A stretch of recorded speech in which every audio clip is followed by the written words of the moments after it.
ಸ್ನೇಹಿತರೆ, 1948ರಲ್ಲಿ ಇಸ್ರೇಲ್ ಹುಟ್ಟಿದಾಗ ಅದರ ಮ್ಯಾಪ್ ಈ ತರ ಇತ್ತು.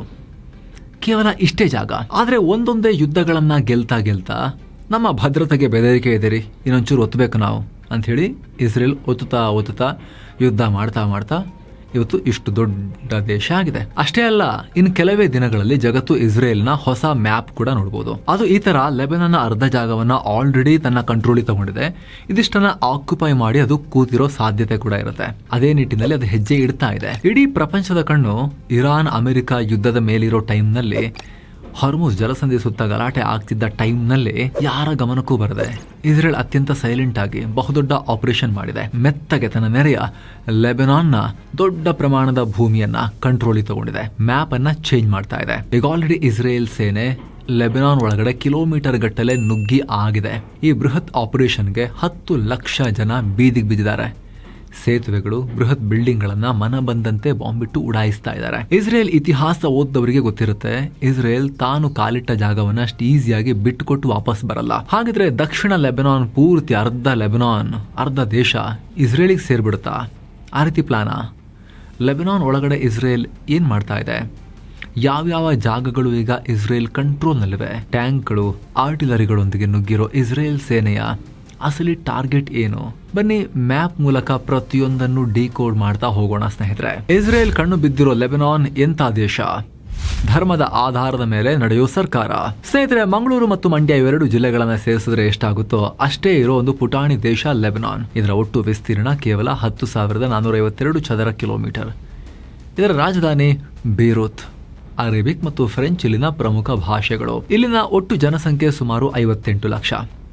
ಆದರೆ ಟ್ವಿಸ್ಟ್ ಏನು ಅಂದರೆ, ಲೆಬನಾನ್ ದೇಶದ ಒಳಗಡೆ ಇರೋ ಜನರಿಗಿಂತ ಅಮೆರಿಕ, ಬ್ರೆಜಿಲ್ ಅಂತ ಬೇರೆ ಬೇರೆ ರಾಷ್ಟ್ರಗಳಿಗೆ ವಲಸೆ ಹೋಗಿ ಸೆಟಲ್ ಆಗಿರೋ ಲೆಬನೀಸ್ ಪಾಪ್ಯುಲೇಷನ್ನೇ ಜಾಸ್ತಿ, ಅವ್ರ ಸಂಖ್ಯೆನೇ ಜಾಸ್ತಿ. ಪ್ರಪಂಚದಾದ್ಯಂತ ಸುಮಾರು 1.5 ಕೋಟಿ ಲೆಬನೀಸ್ ಪೀಪಲ್ ಇದ್ದಾರೆ. ಇನ್ನೊಂದು ಆಶ್ಚರ್ಯದ ವಿಚಾರ ಹೇಳ್ತೀವಿ ಕೇಳಿ. ಈ ದೇಶದಲ್ಲಿ 1932ರ ನಂತರ, ಅಂದ್ರೆ 90 ವರ್ಷಗಳಿಂದ ಜನಗಣತಿ ಅಂದ್ರೆ ಯಾರು ಎಷ್ಟಿದ್ದಾರೆ ಅನ್ನೋ ಲೆಕ್ಕನೇ ಹಾಕಿಲ್ಲ.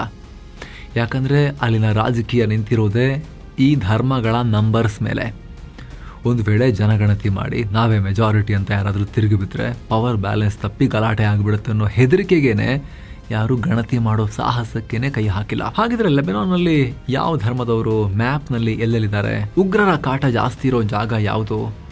ಮ್ಯಾಪ್ ಸಮೇತ ನೋಡ್ತಾ ಹೋಗೋಣ ಸ್ನೇಹಿತರೆ. ಮಿಡಲ್ ಈಸ್ಟ್ ನ ಬೇರೆ ರಾಷ್ಟ್ರಗಳಿಗೆ ಕಂಪೇರ್ ಮಾಡಿದ್ರೆ ಲೆಬನಾನ್ ನಲ್ಲಿ ಧರ್ಮಗಳ ಮಿಕ್ಸ್ ಸಿಕ್ಕಾಪಟ್ಟೆ ಡಿಫ್ರೆಂಟ್ ಆಗಿದೆ. ಇಲ್ಲಿ 69.3% ನಷ್ಟು ಮುಸ್ಲಿಮರಿದ್ದಾರೆ.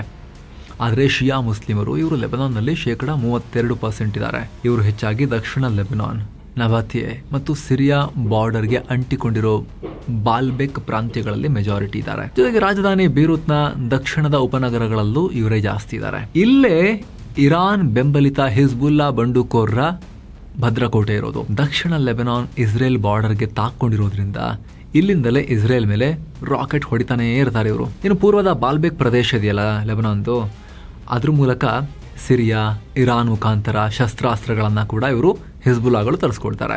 ನೆಕ್ಸ್ಟ್ ಸುನ್ನಿ ಮುಸ್ಲಿಮರು. ಇವರೊಂದು 31% ಇದ್ದಾರೆ ಟೋಟಲ್ ಪಾಪ್ಯುಲೇಷನ್ ಅಲ್ಲಿ. ದೇಶದ ತುತ್ತ ತುದಿಯಲ್ಲಿರೋ ಉತ್ತರ ಭಾಗ, ಕರಾವಳಿ ನಗರವಾದ ಟ್ರಿಪೋಲಿ ಮತ್ತು ದಕ್ಷಿಣದ ಕರಾವಳಿ ನಗರ ಸೈದಾ, ಇಲ್ಲೆಲ್ಲ ಇವರು ಹರಡ್ಕೊಂಡಿದ್ದಾರೆ. ಇನ್ನು 3ನೇ ಅತಿ ದೊಡ್ಡ ಸಮುದಾಯ ಅಂದ್ರೆ, ಅಥವಾ 2ನೇ ಅತಿ ದೊಡ್ಡ ಅಂತಾನು ಕರಿಬಹುದು ನೀವು, ಹೆಂಗ್ ನೋಡ್ತಿರೋ ಹಾಗೆ, ಕ್ರಿಶ್ಚಿಯನ್ರು. ಇವರೊಂದು 30% ಆಸುಪಾಸಲ್ಲಿದ್ದಾರೆ. ಗೊತ್ತಾಯ್ತಲ್ಲ ಸ್ನೇಹಿತರೆ ನಿಮಗೆ? ಆಲ್ಮೋಸ್ಟ್ 60% ಆಸುಪಾಸಲ್ಲಿ ಮುಸ್ಲಿಮರಿದ್ದಾರೆ. ಅದರಲ್ಲಿ ಕರೆಕ್ಟ್ 30-30 ಸ್ಪ್ಲಿಟ್ ಅಂತ ಅನ್ಕೊಳ್ಳಿ, ಶಿಯಾ ಸುನ್ನಿ. ಇನ್ನು 3ನೇ ಒಂದು ಭಾಗ ಕ್ರಿಶ್ಚಿಯನ್ರಿದ್ದಾರೆ, ಒಂದು 30% ಕ್ರಿಶ್ಚಿಯನ್ಸ್ ಇದ್ದಾರೆ. ರಫ್ ಲೆಕ್ಕಾಚಾರ ಕೇಳಿ ನಿಮಗೆ, ಸ್ಪೆಸಿಫಿಕ್ ನಂಬರ್ ಆಲ್ರೆಡಿ ನಾವು ನಿಮಗೆ ಕೊಟ್ವಿ. ದೇಶದ ಮಧ್ಯ ಭಾಗದಲ್ಲಿರೋ ಮೌಂಟ್ ಲೆಬನಾನ್ ಮತ್ತು ಪೂರ್ವ ಬೇರೂತ್ನಲ್ಲಿ ಇವರು ಹೆಚ್ಚಾಗಿದ್ದಾರೆ ಕ್ರಿಶ್ಚಿಯನ್ಸ್. ಬೆಟ್ಟ ಗುಡ್ಡಗಳ ಪ್ರದೇಶದಲ್ಲಿ ಸೇಫ್ ಆಗಿ ನೆಲೆಸಿರೋ ಇವರೇ ಲೆಬನಾನ್ನ ರಾಜಕೀಯ ಮತ್ತು ಆರ್ಥಿಕತೆಯನ್ನ ಕಂಟ್ರೋಲ್ ಮಾಡ್ತಾರೆ. ಇವ್ರ ಜೊತೆಗೆ ಮೌಂಟ್ ಲೆಬನಾನ್ನ ಕೆಳಭಾಗದಲ್ಲಿ ಸುಮಾರು 5.5% ನಷ್ಟು ಡ್ರೂಸ್ ಅನ್ನೋ ಸೆಪರೇಟ್ ಫಿಲಾಸಫಿಯ, ಮುಸ್ಲಿಮರಲ್ಲೇ ಸ್ವಲ್ಪ ಪಕ್ಕಕ್ಕೆ ಹರಡಿ ಹೋಗಿರೋ ಫಿಲಾಸಫಿಯ ಪಂಗಡ ಕೂಡ ಇದ್ದಾರೆ. ಈ ಡ್ರೂಸ್ನವರು ಇಸ್ರೇಲ್ ಸಿರಿಯಾ ಬಾರ್ಡರ್ನಲ್ಲಿ, ಸಿರಿಯಾ ಸೈಡ್ನಲ್ಲಿ ಒಂದಷ್ಟು ಜನ ಇದ್ದಾರೆ. ಅವ್ರನ್ನ ಇಸ್ರೇಲ್ ಚೆನ್ನಾಗಿ ಕಾಪಾಡುತ್ತೆ. ಅವರು ಮುಸ್ಲಿಮರೇ ಅಲ್ಲ ಅಂತ ಹೇಳಿ ಸಿರಿಯಾದಲ್ಲಿ ಮೂಲಭೂತವಾದಿಗಳು ಅವ್ರ ಮೇಲೆ ದಾಳಿ ಮಾಡಿದಾಗ ಅಲ್ಪಸಂಖ್ಯಾತರ್ರಿ, ಪಾಪರಿ ಅಂತೇಳಿ ಅವ್ರ ಪರವಾಗಿ ಸಿರಿಯಾ ಬಾರ್ಡರ್ನಲ್ಲಿ ಯಾವಾಗಲೂ ಕೂಡ ಇಸ್ರೇಲ್ ಫೈಟ್ ಮಾಡ್ತಿರೋದು ನಿಮಗೆ ಗೊತ್ತಲ್ಲ, ಡ್ರೂಸ್. ಅವರೇ ಒಂದು 5.5% ಲೆಬನಾನ್ ಅವ್ರು ಇದ್ದಾರೆ. ಇದೆಲ್ಲದರ ಜೊತೆಗೆ ಲೆಬನಾನ್ನ ಅತಿ ದೊಡ್ಡ ಹೆಡ್ಏಕ್ ಅಂದ್ರೆ ನಿರಾಶ್ರಿತರು. ಸಿರಿಯಾ ಯುದ್ಧ ಶುರು ಆದಾಗಿನಿಂದ 15 ಲಕ್ಷ ಸಿರಿಯನ್ ನಿರಾಶ್ರಿತರು ಇಲ್ಲಿನ ಬೆಕಾ ವ್ಯಾಲಿಯಲ್ಲಿ ಟೆಂಟ್ ಹಾಕೊಂಡು ವಾಸ ಮಾಡ್ತಿದ್ದಾರೆ. ಹಾಗೆ 1.7 ಲಕ್ಷಕ್ಕೂ ಅಧಿಕ ಪ್ಯಾಲೆಸ್ತೀನಿಯನ್ ನಿರಾಶ್ರಿತರು ದಶಕಗಳಿಂದ ಕರಾವಳಿ ನಗರಗಳಾದ ಸೈದಾ, ಟ್ರಿಪೋಲಿಯಲ್ಲಿ ಕ್ಯಾಂಪ್ ಹಾಕೊಂಡಿದ್ದಾರೆ. ಇವರಿಗೆ ಇಲ್ಲಿ ಜಮೀನು ತಗೊಳ್ಳೋ ಹಾಗಿಲ್ಲ, ಸರ್ಕಾರಿ ಕೆಲಸನೂ ಇಲ್ಲ. ಎಲ್ಲ ಗುಂಪುಗಳನ್ನ ಕಂಟ್ರೋಲ್ ಮಾಡೋಕೆ ಲೆಬನಾನ್ನಲ್ಲಿ ಕನ್ಫೆಷನಲಿಸಮ್ ಅನ್ನೋ ರೂಲ್ಸ್ ಇದೆ. ಇಲ್ಲಿನ ಅಧ್ಯಕ್ಷ ಯಾವಾಗಲೂ ಕ್ರಿಶ್ಚಿಯನ್ನೇ ಆಗಿರಬೇಕು, ಪ್ರಧಾನಿ ಸುನ್ನಿ ಮುಸ್ಲಿಂ ಆಗಿರಬೇಕು ಮತ್ತು ಪಾರ್ಲಿಮೆಂಟ್ ಸ್ಪೀಕರ್ ಶಿಯಾ ಮುಸ್ಲಿಂ ಆಗಿರಬೇಕು ಅಂತ ಮೊದಲೇ ಫಿಕ್ಸ್ ಆಗಿದೆ. ಹೀಗೆ ದಕ್ಷಿಣದಲ್ಲಿ ಹಿಜ್ಬುಲ್ಲಾ, ಮಧ್ಯದಲ್ಲಿ ಕ್ರಿಶ್ಚಿಯನ್ರು, ಉತ್ತರದಲ್ಲಿ ಸುನ್ನಿಗಳು, ಬಾರ್ಡರ್ಗಳಲ್ಲಿ ನಿರಾಶ್ರಿತರು. ಜನಸಂಖ್ಯೆ, ಜಾಗಗಳ ಆಧಾರದ ಮೇಲೆ ಹರಿದು ಹಂಚೋಗಿರೋ ದೇಶ. ಮೇಲೋಟಕ್ಕೆ ಇದು ಎಲ್ರಿಗೂ ಅಧಿಕಾರ ಹಂಚಿರೋ ತರ ಕಂಡ್ರು ಕೂಡ ಒಳಗಡೆ ಮಾತ್ರ ಲೆಬನಾನ್ ತುಂಡಾಗಿದೆ. ಒಂದ್ ಕಡೆ ಶಿಯಾ ಮುಸ್ಲಿಮರ ಹಿಜ್ಬುಲ್ಲಾಗೆ ಪವರ್ ಇದೆ, ಆದ್ರೆ ಆ ಹಿಜ್ಬುಲ್ಲಾಗಳನ್ನ ಕಂಡ್ರೆ, ಶಿಯಾಗಳನ್ನ ಕಂಡ್ರೆ ಕ್ರಿಶ್ಚಿಯನ್ಸ್ ಮತ್ತು ಸುನ್ನಿ ಮುಸ್ಲಿಮ್ಸ್ ಇಬ್ಬರಿಗೂ ಆಗಲ್ಲ ಲೆಬನಾನ್ನ ಒಳಗಡೆ. ಇದೇ ಆಂತರಿಕ ಒಡಕನ್ನ ಬಳಸ್ಕೊಂಡೆ ಇಸ್ರೇಲ್ ಈಗ ಇಷ್ಟು ಈಸಿಯಾಗಿ ಲೆಬನಾನ್ ಒಳಗಡೆ ನುಗ್ಗಿ ಹೊಡೆದು ಬರ್ತಾ ಇದೆ. ಆಪರೇಷನ್ ಲಿಟಾನಿ 2.0 ಲೆಬನಾನ್ ಅರ್ಧ ನುಂಗೋಕೆ ಇಸ್ರೇಲ್ ಪ್ಲಾನ್.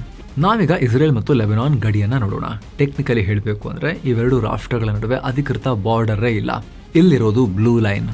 ನಮ್ಮ ಭಾರತ ಚೈನಾ ಗಡಿಯಲ್ಲಿ ಲೈನ್ ಆಫ್ ಆಕ್ಚುಯಲ್ ಕಂಟ್ರೋಲ್ ಅಂತ ಕರಿತೀವಲ್ಲ, ಬಾರ್ಡರ್ ಅಂತ ಕರೀದೆ, ಇಂಟರ್ನ್ಯಾಷನಲ್ ಬಾರ್ಡರ್ ಅಂತ ಕರೀದೆ.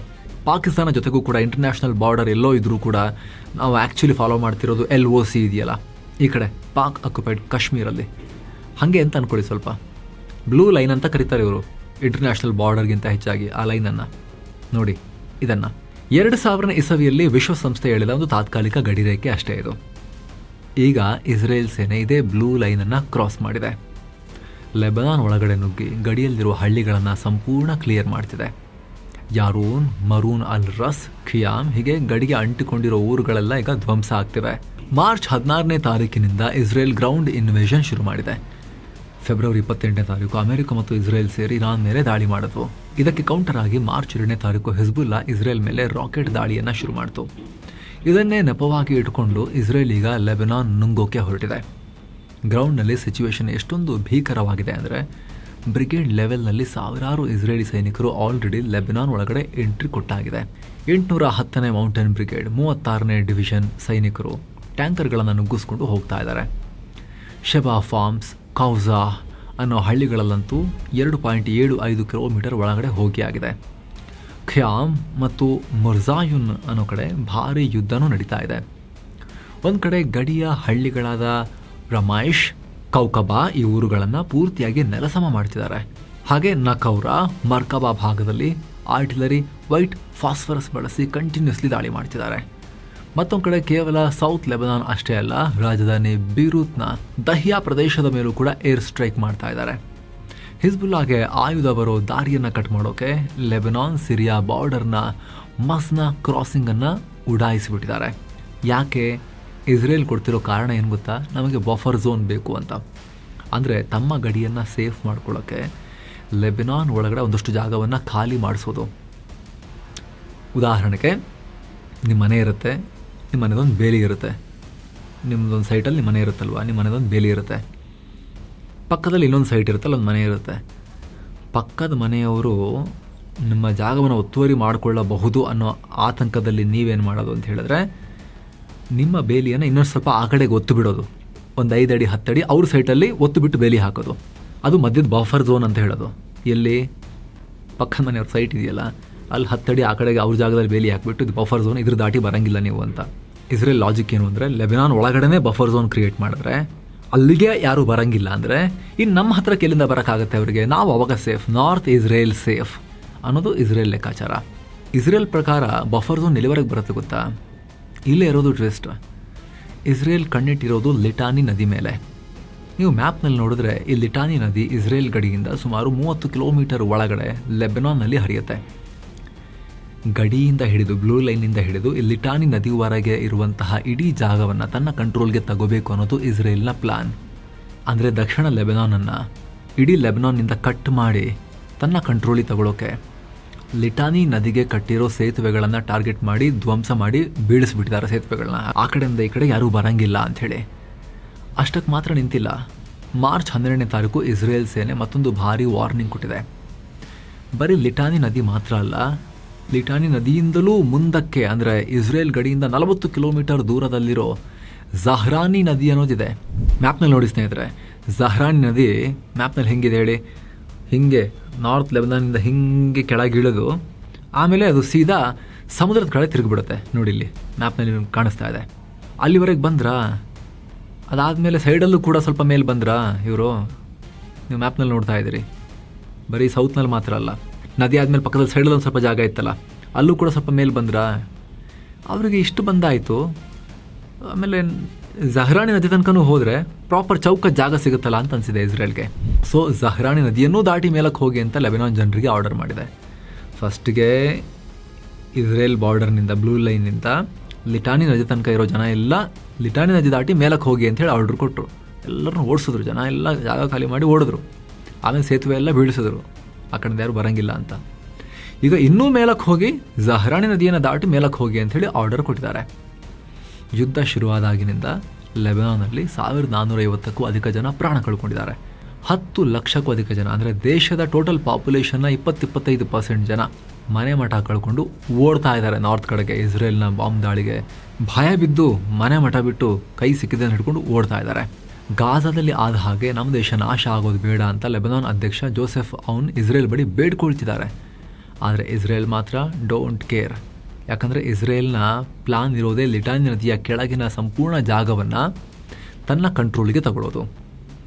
ಮ್ಯಾಪ್ನಲ್ಲಿ ಲೆಕ್ಕಾಚಾರ ನೋಡಿದ್ರೆ ಲೆಬನಾನ್ ತನ್ನ 10ನೇ 1 ಭಾಗದಷ್ಟು ಭೂಮಿಯನ್ನು ಕಳ್ಕೊಳ್ಳೋ ಭೀತಿಯಲ್ಲಿದೆ. ಸ್ನೇಹಿತರೆ, ಕೆಲವರಿಗಿದು ಕೇವಲ ಉಗ್ರರ ವಿರುದ್ಧ ಆಪರೇಷನ್ ಥರ ಕಾಣಿಸ್ತಾ ಇರ್ಬೋದು, ಆದರೆ ಇದರ ಹಿಂದೆ ದಶಕಗಳ ಇರಾನ್ ಇಸ್ರೇಲ್ ಹಾಗೆತನ ಇದೆ.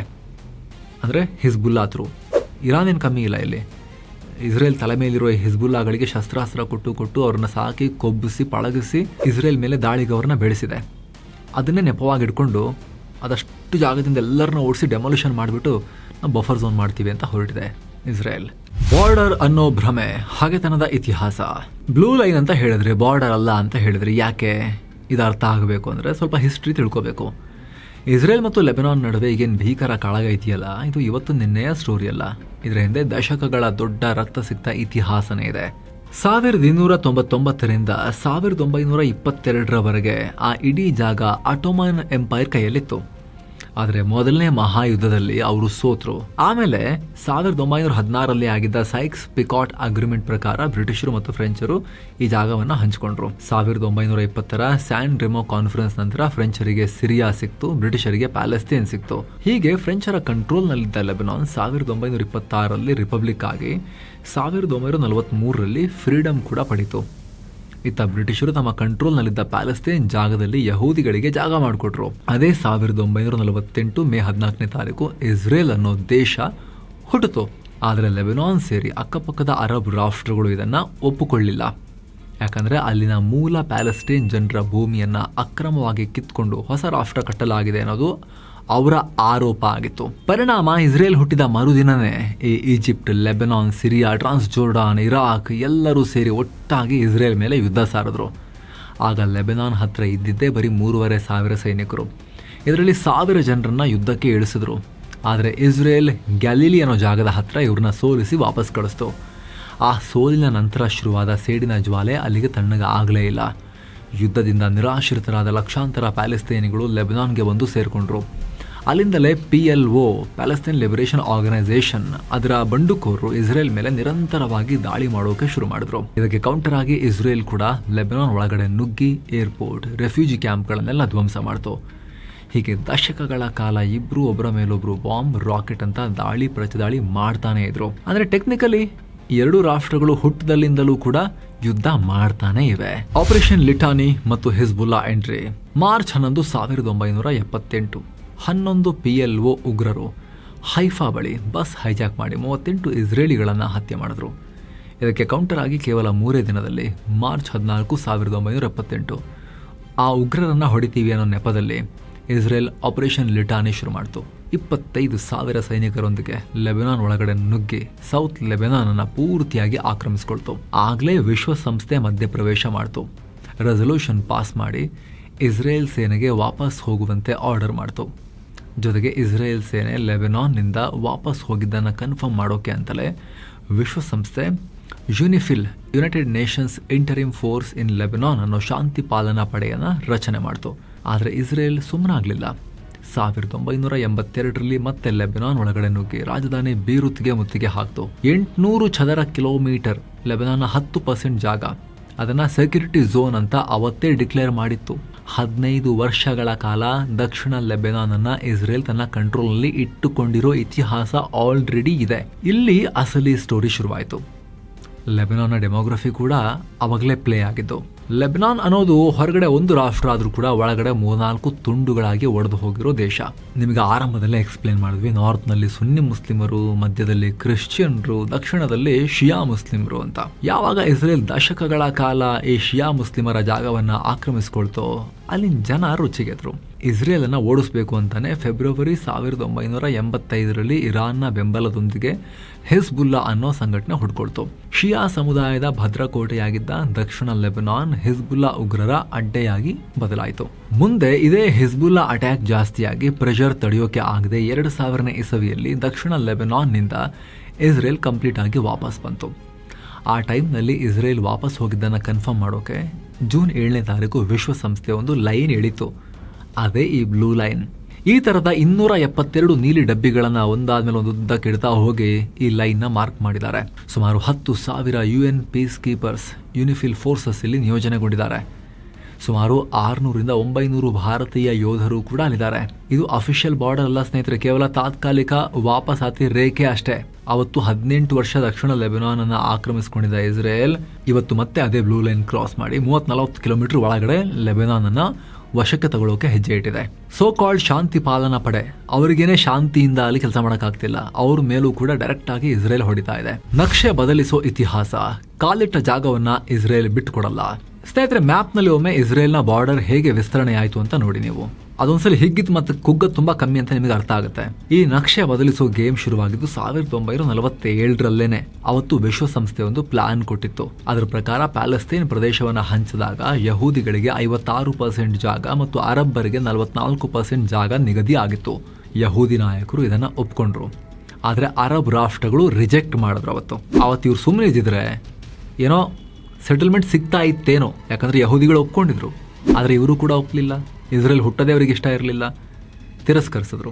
ಯುದ್ಧಕ್ಕೆ ಬಂದರು. ಹುಟ್ಟಿದ ದಿನವೇ ಇಸ್ರೇಲ್ ಅನ್ನ ಫಿನಿಶ್ ಮಾಡ್ತೀವಿ ಅಂತ ಈ ಅರಬರು ಕೂಡ ಬಂದರು 48ರಲ್ಲಿ. ಆದ್ರೆ ಆ ಯುದ್ಧದ ರಿಸಲ್ಟ್ ಏನಾಯ್ತು ಗೊತ್ತಾ ನಿಮಗೆ?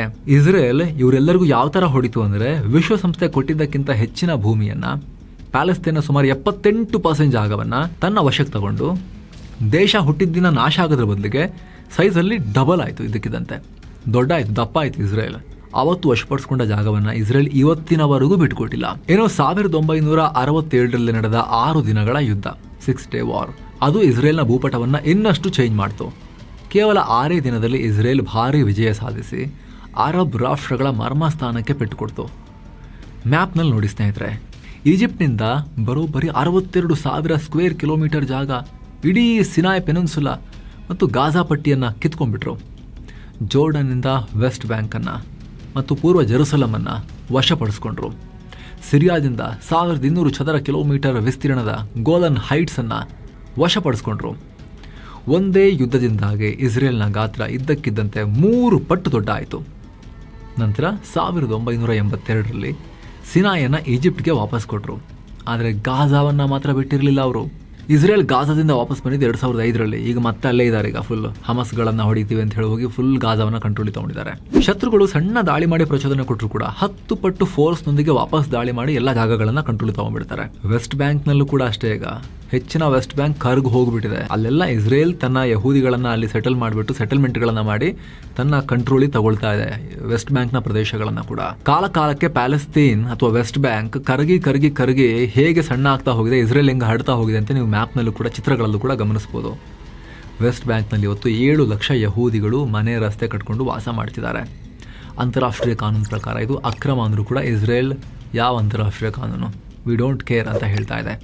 ಯಾಕಂದ್ರೆ ನಮ್ಮ ಮೇಲೆ ದಾಳಿ ಆಗ್ಬೇಕಾದ್ರೆ ಯಾವ ಅಂತಾರಾಷ್ಟ್ರೀಯ ಕಾನೂನು ಇತ್ತು, ನಾವು ಬದುಕೋದು ಬೇಡವಾ ಅಂತ ಕೇಳ್ತಾ ಇದೆ. 1980-81ರಲ್ಲಿ ಈಸ್ಟ್ ಜೆರುಸಲೆಮ್ ಮತ್ತು ಗೋಲನ್ ಹೈಟ್ಸ್ ಅನ್ನು ಅಧಿಕೃತವಾಗಿ ಇಸ್ರೇಲ್ಗೆ ಸೇರಿಸಿಕೊಂಡು ಆಗಿದೆ. ಸಿರಿಯಾದ ಗೋಲನ್ ಹೈಟ್ಸ್ ಪ್ರದೇಶ ಈಗ ಕಂಪ್ಲೀಟ್ಲಿ ಇಸ್ರೇಲ್ನ ಕಂಟ್ರೋಲ್ನಲ್ಲಿದೆ ಆ ಜಾಗ. ಇಸ್ರೇಲ್ನ ಮ್ಯಾಪಿಗೆ ಸೇರಿಸ್ಕೊಂಡ್ಬಿಟ್ಟಿದ್ದಾರೆ ಅವರು. ವಿಶ್ವಸಂಸ್ಥೆ ಮಾನ್ಯತೆ ಕೊಟ್ಟಿಲ್ಲ, ಆದರೆ ಟ್ರಂಪ್ ಮಾನ್ಯತೆ ಕೊಟ್ಬಿಟ್ಟಿದ್ದಾರೆ ಅದಕ್ಕೆ. ಅಂದ್ರೆ ಅಮೆರಿಕ ಪ್ರೆಸಿಡೆಂಟ್ ಟ್ರಂಪ್ ಟೈಮ್ನಲ್ಲಿ 2019 ಗೋಲ್ಡನ್ ಹೈಟ್ಸ್ ಇಸ್ರೇಲ್ದು ಅಂತ ಡಿಕ್ಲೇರ್ ಮಾಡಿಬಿಟ್ಟಿದ್ದಾರೆ, ಅಫಿಷಿಯಲಿ ರೆಕಗ್ನೈಸ್ ಮಾಡಿದ್ದಾರೆ. ಇದೇ ಕಾರಣಕ್ಕೆ ಈಗ ಲೆಬನಾನ್ ಎಷ್ಟು ಜಾಗವನ್ನೇನೀಗ ಕಂಟ್ರೋಲಿಗೆ ತಗೊಂಡಿದ್ದಾರೆ ಇಸ್ರೇಲ್ನವರು, ಎಲ್ಲ ಡೆಮೊಲಿಷನ್ ಮಾಡ್ತಿದ್ದಾರೆ. ಅಲ್ಲಿ ಅದನ್ನ ಬಫರ್ ಝೋನ್ ಅಂತ, ಸೆಕ್ಯೂರಿಟಿ ಝೋನ್ ಅಂತ ಡಿಕ್ಲೇರ್ ಮಾಡಿ ಕಂಟ್ರೋಲ್ನಲ್ಲಿ ಇಟ್ಕೊಂಡು ಮುಂದೊಂದು ದಿನ ನಮ್ದು ಅಂತ ಹೇಳಿ ಇಸ್ರೇಲ್ ಸೇರಿಸ್ಕೊಂಡ್ರು ಆಶ್ಚರ್ಯ ಇಲ್ಲ. ಅಲ್ಲಿ ಯಹೂದಿಗಳನ್ನೆಲ್ಲ ಸೆಟಲ್ ಮಾಡಿಬಿಟ್ಟು ನೋಡಿ ನಮ್ಮವರು ಇದ್ದಾರೆ ನಮ್ಮ ಜಾಗ ಅಂತ ಡಿಕ್ಲೇರ್ ಮಾಡಿದ್ರು ಕೂಡ ಆಶ್ಚರ್ಯ ಇಲ್ಲ. ಲಿಟಾನಿ ನದಿ ಮತ್ತು ಇಸ್ರೇಲ್ನ 100 ವರ್ಷಗಳ ಹಳೆ ಪ್ಲಾನ್. ಇಲ್ಲಿ ಇಸ್ರೇಲ್ ಲಿಟಾನಿ ನದಿವರೆಗೂ ಬಫರ್ ಝೋನ್ ಮಾಡ್ತೀವಿ ಅಂತ ಹೇಳ್ತಿರೋದು ಬರೀ ಹಿಜ್ಬುಲ್ಲಾನ ಹಿಂದೆ ತಳ್ಳಕ್ ಮಾತ್ರನಾ? ಸ್ನೇಹಿತರೆ, ಅಷ್ಟೇ ಅಲ್ಲ, ದಕ್ಷಿಣ ಲೆಬನಾನ್ ಮೇಲೆ ಇಸ್ರೇಲ್ ಕಣ್ಣು ಹಾಕಿರೋದಕ್ಕೆ ಇನ್ನೂ ದೊಡ್ಡ ಕಾರಣಗಳು ಕೂಡ ಇದಾವೆ. ಇದರ ಹಿಂದೆ ದೊಡ್ಡ ಹೈಡ್ರೋ ಪಾಲಿಟಿಕ್ಸ್ ಕೂಡ ಅಡಗಿದೆ. ನಿಮ್ಗೆ ಆಶ್ಚರ್ಯ ಆಗ್ಬೋದು, ಇಸ್ರೇಲ್ ಅನ್ನೋ ದೇಶ ಹುಟ್ಟೋಕು 30 ವರ್ಷ ಮುಂಚೆನೆ 1919 ಝೈನಿಸ್ಟ್ ಲೀಡರ್ಗಳು, ಯಹೂದಿ ಮೂವ್ಮೆಂಟ್ ನ ಲೀಡರ್ಗಳು ಒಂದು ಬೇಡಿಕೆ ಇಟ್ಟಿದ್ರು. ಅವತ್ತು ಅವರು ಬರೆದಿದ್ದ ಪ್ಲಾನ್ ಪ್ರಕಾರ ಇಸ್ರೇಲ್ನ ಗಡಿ ಈ ಲಿಟಾನಿ ನದಿವರೆಗೂ ಇರಬೇಕಾಗಿತ್ತು. ಯಾಕಂದ್ರೆ ಇಸ್ರೇಲ್ ಬಹುಪಾಲು ಒಣ ಭೂಮಿ, ಅವರಿಗೆ ನೀರಿನ ಮೂಲಗಳು ಬೇಕೇ ಬೇಕಲ್ವಾ. ಲಿಟಾನಿ ನದಿ ಲೆಬನಾನ್ನ ಅತಿದೊಡ್ಡ ನೈಸರ್ಗಿಕ ನೀರಿನ ಸಂಪನ್ಮೂಲ. ಪ್ರತಿ ವರ್ಷ ಸುಮಾರು 700 ಮಿಲಿಯನ್ ಕ್ಯೂಬಿಕ್ ಮೀಟರ್ ನೀರು ಈ ನದಿಯಲ್ಲಿ ಹರಿಯುತ್ತೆ. ದಕ್ಷಿಣ ಲೆಬನಾನ್ನ ಕೃಷಿ ಮತ್ತು ಪವರ್ ಜನರೇಟರ್ ಗಳಿಗೆ ಇದೇ ಜೀವಾಳ. ಲೆಬನಾನ್ ಆ ಇಡೀ ಮಿಡಲ್ ಈಸ್ಟ್ ನ ಆ ಪ್ರದೇಶದಲ್ಲಿ ಸ್ವಲ್ಪ ಹಸಿರಿರೋ ಜಾಗ, ಬ್ಯೂಟಿಫುಲ್ ಆಗಿರೋ ವೆದರ್ ನ ಹೊಂದಿರೋ ಜಾಗ. ಅದರಲ್ಲಿ ಈ ನದಿಯ ಪಾತ್ರ ತುಂಬಾ ದೊಡ್ಡದಿದೆ. ಒಂದು ವೇಳೆ ಇಸ್ರೇಲ್ ಈ ನದಿಯ ಹೊರಗಿನ ಜಾಗವನ್ನ ಕಂಟ್ರೋಲಿಗೆ ತಗೊಂಡ್ರೆ ಆ ನದಿ ನೀರನ್ನ ತನ್ನ ದೇಶಕ್ಕೆ ತಿರುಗಿಸ್ಕೊಳ್ಳೋದು ಅದಕ್ಕೆ ತುಂಬಾ ಸುಲಭ ಆಗುತ್ತೆ. ಅಷ್ಟು ಮಾತ್ರ ಅಲ್ಲ, ದಕ್ಷಿಣ ಲೆಬನಾನ್ ತೀರಕ್ಕೆ ಅಂಟಿಕೊಂಡಿರೋ ಮೆಡಿಟರೇನಿಯನ್ ಸಮುದ್ರದಲ್ಲಿ ಭಾರಿ ಪ್ರಮಾಣದ ನ್ಯಾಚುರಲ್ ಗ್ಯಾಸ್ ನಿಕ್ಷೇಪಗಳಿವೆ. ಭೂಮಿ ವಶ ಆದ್ರೆ ಸಮುದ್ರದ ಮೇಲಿನ ಕಂಟ್ರೋಲ್ ಕೂಡ ಸಿಗುತ್ತೆ ಅನ್ನೋದು ಇಸ್ರೇಲ್ನ ದೂರಾಲೋಚನೆ. ಈ ಬಗ್ಗೆ ನಿಮಗೇನು ಅನಿಸುತ್ತೆ ಇಸ್ರೇಲ್ನ ಮೆಗಾ ಆಪರೇಷನ್ ಬಗ್ಗೆ? ಮಿಸ್ ಇಲ್ಲದೆ ಒಪಿನಿಯನ್ ಕಾಮೆಂಟ್ ಮಾಡಿ ತಿಳಿಸಿ. ಹಾಗೆ ಇಂತಹ ಮತ್ತಷ್ಟು ಇನ್ಡೆಪ್ತ್ ಮಾಹಿತಿಗೆ ವಿಡಿಯೋ ಕೆಳಗಡೆ ಇರೋ ಜಾಯಿನ್ ಬಟನ್ ಮೂಲಕ ಆಸಕ್ತ ವೀಕ್ಷಕರು ಮಸ್ತ್ ಮಗ ಪ್ರೀಮಿಯಂ ಸದಸ್ಯರಾಗ್ಬೋದು. ಎಲ್ಲ ಮೆಂಬರ್ ಓನ್ಲಿ ವಿಡಿಯೋಸನ್ನು ನೋಡೋಕೆ ಶುರು ಮಾಡ್ಬೋದು. ಇದರಿಂದ ಸ್ನೇಹಿತರೆ ಬರೀ ಮೆಂಬರ್ ಓನ್ಲಿ ವಿಡಿಯೋಸ್ ನೋಡೋದು ಮಾತ್ರ ಅಲ್ಲ, ನಮ್ಮ ತಂಡಕ್ಕೆ, ನಮ್ಮ ತಂಡದ ರಿಸರ್ಚ್ಗೆ ನೀವು ಅತಿ ದೊಡ್ಡ ಬೆಂಬಲ ಕೊಟ್ಟ ಹಾಗೂ ಕೂಡ ಆಗುತ್ತೆ. ಆಸಕ್ತರು ಮಿಸ್ ಇಲ್ಲದೆ ಚೆಕ್ ಮಾಡಿ. Thank you so much. ಮತ್ತೆ ಭೇಟಿ ಆಗ್ತಿರೋಣ. ನಮಸ್ಕಾರ.